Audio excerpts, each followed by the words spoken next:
Hey everyone, Mike here with Let's Talk Nerd, and if you have been living under a rock the past few days, you may not know, but Disney Plus, the Disney streaming app that has pretty much all available Disney movies, TV shows that have ever been released, has come out, and the internet is loving it. Part of this streaming app is an original series called The Mandalorian set in the Star Wars universe, which launched with the app, the first episode anyway. And this video is going to be discussing that first episode because I am super excited for this series.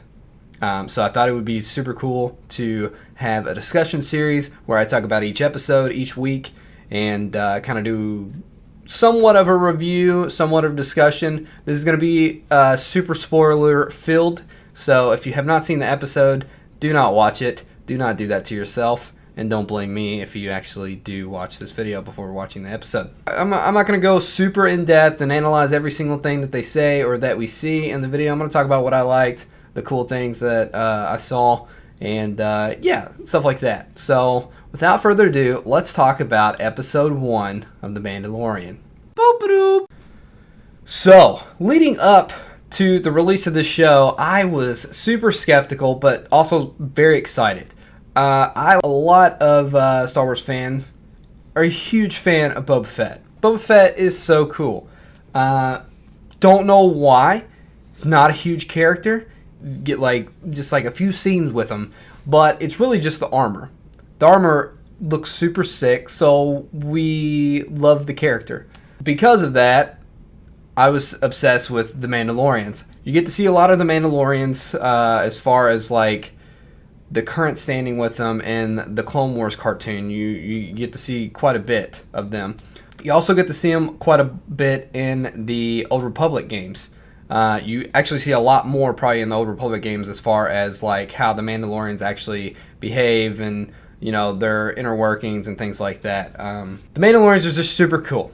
So grew up playing the Old Republic games and the Clone Wars cartoon, and you get to see a lot of cool shit that the Mandalorians do. They're just badasses. They are the badasses of the galaxies in the Star Wars universe. So having a TV show is phenomenal for a Star Wars fan who loves the Mandalorians because you get to see it in live action now. It's like a dream come true. And being able to get in a TV show, you get in hourly segments. You get, I don't know how many's in the season, 10 or 12, something like that. But, I mean, that's 5 movies, So it's super sick. I was super excited for it, but I was also afraid that they were just going to blow it. But after watching this first episode, they totally did not blow it. It was amazing. We opened up. They don't do any long backstory kind of filler type stuff that you normally would get with a TV show. They throw you right into the Star Wars universe. I guess they kind of expect you to know a little bit about Star Wars going into this. It is set between 6 and 7. It looks like it takes place pretty much right after the Empire has fallen. I don't know. It could be a few weeks, months. Definitely just, if most, a couple years. But it opens up on an unnamed ice world. The Mandalorian is walking in. He's got a cool-ass cape. And he's in a cantina, kind of a throwback to A New Hope, where Han and Luke and Obi-Wan are in the cantina, and some dude starts some shit. The Mandalorian shows off some fight moves, kills some dudes, gets his bounty. It's awesome. It was a perfect opening scene for this type of show. It's making sure it sets the pace and the theme of the show that this guy's a bounty hunter, and he's going to do bounty hunter shit. I thought that was pretty cool. Really got your attention just to start off with. We go further into the episode, and then the bounty hunter gets introduced to a prospective client. Looks to be remnants of the Empire. They have an asset that they want taken. Bounty hunter has a huge reputation. He's a Mandalorian. Everybody knows he's a badass. He can get the job done. He takes it. They give him some Beskar steel, and that is apparently part of what was taken from the Mandalorians when the Empire took over Mandalore, I'm assuming, from what I remember. And that is what they use to make their armor. I'm sure some other stuff. And yeah, so I thought that was a pretty cool callback because I think that is part of the Mandalorian growing up process, like how they become like a full Mandalorian. They get their armor made. They like earn their armor, or at least that's what they're doing in this show. So he gets a pauldron, I think his right pauldron, made from the Beskar steel that he earns from the Empire asset tracking, the bounty hunt. So I thought that was a cool callback, and obviously he gets it made by another Mandalorian who is in his tribe, and they're talking about stuff that is specific to the Mandalorians in the show. Like, I feel like the show is going to go really deep into the lore that has already been set in the expanded universe and Old Republic games and things like that. That they're going to pull some of that lore back into the real universe, the current universe of Star Wars. And I thought that was super cool. I geeked out when they were talking about making his armor and things like that. So he goes through the rest of the episode. He's got brand new pauldron. He gets the asset or the bounty hunt from the Empire guys. He goes to this new planet. New planet, super reminiscent of Boba Fett getting eaten by the Sarlacc, kind of getting taken off guard, and he gets attacked by Blurg, these fucking little T-Rex monsters. I don't even know. Like, they're so ridiculous how they look, but they're cool nonetheless. But then an Urgnot shows up. I'm guessing he's an Urgnot. He looks exactly like one, except he's a cowboy, and we can understand him. And that was super sick to have him come and save the Mandalorian. Shows that he's not invincible. He's still a badass, but he can still be taken off guard, and that he is a vulnerable protagonist potentially. He did mess up his arm guard, so maybe he'll have to repair that with some steel at some point. It looks like and going back to the armor, it looks like his armor, like, so far he's only got the pauldron, unless he's going to recolor that pauldron to match the rest of his armor, and he already has some of the Beskar steel already on him. His helmet doesn't look recolored. It looks like the same color as just the unpainted pauldron that he has. So I'm thinking maybe he either has only the helmet and the one pauldron, or the rest of his armor is actually the Mandalorian steel, Beskar steel, whatever it is, armor, and that, he only has a few more pieces. You can tell, like, the different discolorations of his armor pieces, which ones are, I can't really tell if it's painted or if that's just like a shittier piece. The pauldron that he replaced was a completely different color and was like less covering of his shoulder. So I really think that's going to be like a big part of the show. Like, he's going to earn other pieces of armor, I feel like. But anyway, going back to the Urdnot cowboy, he basically wants to help the Mandalorian get this asset because the guys that are there, he wants are gone. The planet that he's on is apparently a peaceful planet. People come there to be at peace, relax, whatever. It looks like a really pretty planet. It's kind of desertish, kind of Arizona reminiscent. He wants to help the Mandalorian. And this is where, like, I really geeked out because the Urdnot is like a huge fan of the Mandalorians.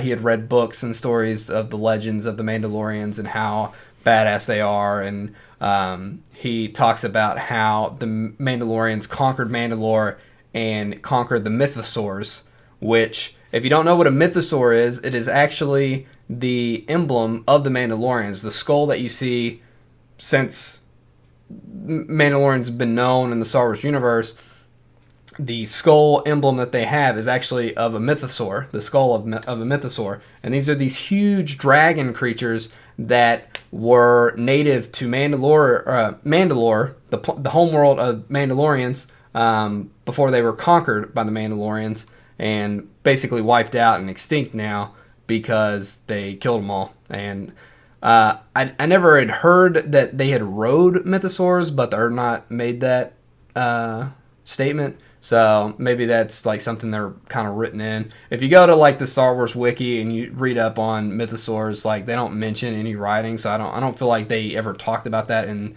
expanded universe books, and I don't know if they talked about that in Old Republic games. But it's still cool nonetheless. They rode dragons. Like, it's awesome. Badass Mandalorians. But I thought that was cool that they did a callback to that. And then, of course, the Mandalorian learned to ride the blurg, which is what he needed to get to the base. Now, the base, the fight scene, was epic. I love that so much. You have an IG-11 unit, an assassin unit, or a bounty droid. And if you remember IG-88, this is the same kind of droid as him. I was really hoping that that was IG-88. I'm not really sure where he is at now.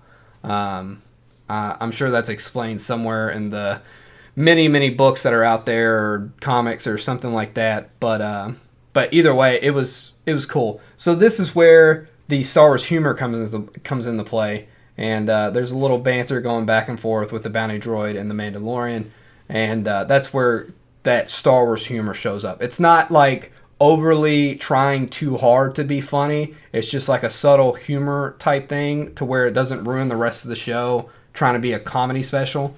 I really hate when like serious movies and stuff, kind of like the Avengers and stuff, where they just like do constant joke after joke after joke, punchline to like break up the monotony of like the action and fighting. I don't want that with this TV show, but you know, it does make it a little bit better when, you know, there's like a little silly banter just like every now and then. I like that, but I don't like how like Avengers and stuff is just constant joke. I don't like that. I thought it was perfect, the back and forth between the droid and the Mandalorian. But as far as the fight scene goes, he gets on the chain gun and just mows down everybody and uses the droid as a distraction. Like, it was awesome. It was a good ending to the episode. And then, of course, we get to the huge reveal that like surprised pretty much everybody, which was the baby in the manger scene, which has a like baby version of Yoda. And they mentioned that the asset was 50 years old, but they didn't mention that it was a baby or whatever.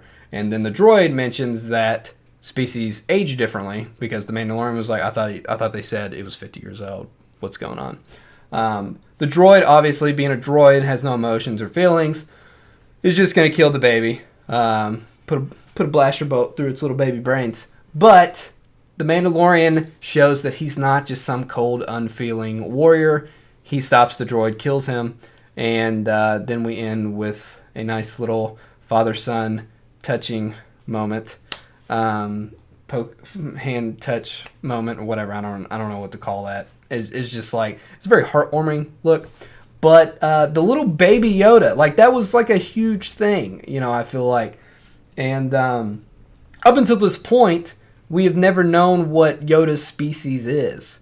They've never like said what the species is or how they come to be. I think I read somewhere that like his species is a Force species, like they are born of the Force and they are comprised of the Force. So I'm not exactly sure how that produces a child or how they come into being. I don't know if they just like show up, but like if they're gonna come into being as being a baby, like who's gonna take care of them? I don't know. Is there a society of these little guys running around? I don't know.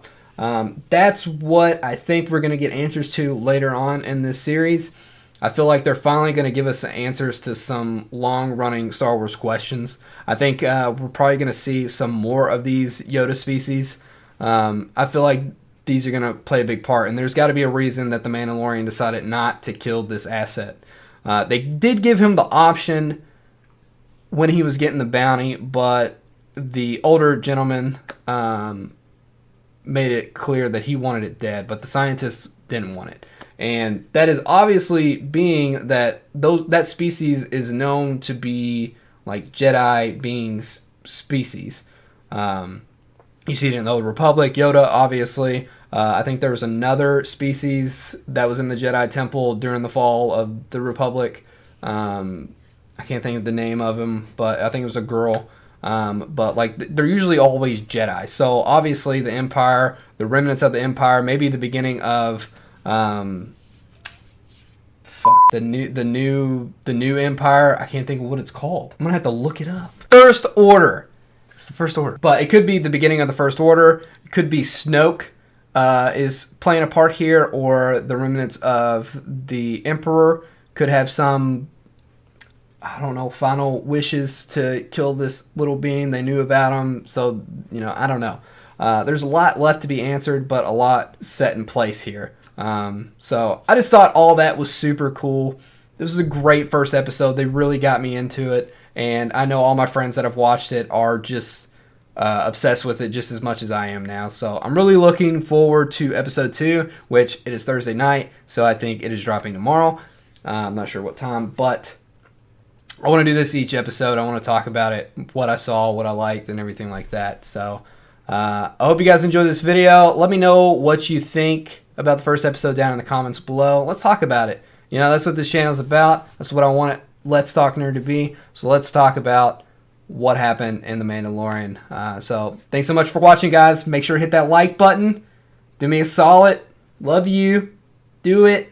And if you want to see more of these discussion videos, hit that subscribe button. And we will see you in the next one.